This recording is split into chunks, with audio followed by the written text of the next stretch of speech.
చూడండి, నేడున్న సువార్థికుల్లో వాళ్ళ జీవితాలను చూడండి. ఫస్ట్ ఎవరైనా కానీ వాక్యం కన్నా ముందు ఆ చెప్తున్న వాని యొక్క జీవితాన్ని చూడాలి.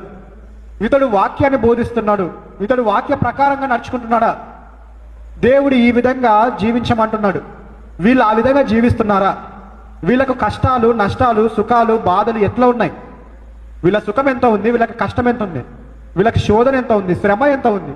యేసుక్రీస్తు వారు ఆ ద్వారము చిన్నది సంకుచితమైనది అన్నాడు కదా, ఇరుకు అయినది అన్నాడు కదా, ఆ దారి సంకుచితమైనది అన్నాడు కదా. మరి ఆ సంకుచితమైన దారిలో ఉండే వ్యక్తి ఎలా ఉంటాడు, వీళ్ళు ఎలా ఉన్నారు గమనించుకోవాలండి. నేడు అబద్ధ మాటలలో చెప్పి వాక్యానికి విరుద్ధంగా చెప్పి వారు ఏమంటారంట, వారు తాము కల్పించిన పద్ధతులను దైవోపదేశములని.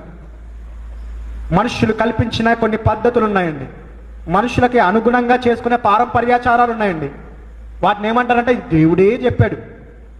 ఒకవేళ వాక్యం సరిగా తెలిసిన వ్యక్తి వెళ్ళి అడిగాడు అనుకోండి, ఏమయ్యా మరి నువ్వు ఇంత సుఖాలు అనుభవిస్తున్నావే, నువ్వు రావడానికి పెద్ద పెద్ద కార్లు కావాలి, ఉండడానికి పెద్ద పెద్ద ఏసీ బిల్డింగులు కావాలి, మరి నువ్వు ఇంత సుఖభోగము అనుభవిస్తున్నావే, వాక్యం ఇట్లా చెప్పట్లేదు కదా, నీకు కలిగి ఉంటే నీ దాంట్లో తీసేసి బీదలకు ఇమ్మని చెప్పాడు కదా, బీదలకు ఇస్తే యెహోవాకు అప్పించినట్లే కదా, లేని వాళ్ళకు పెడితే యేసుక్రీస్తుకు పెట్టినట్టే కదా, మరి నువ్వేంటి ఇలా అంటే నీకు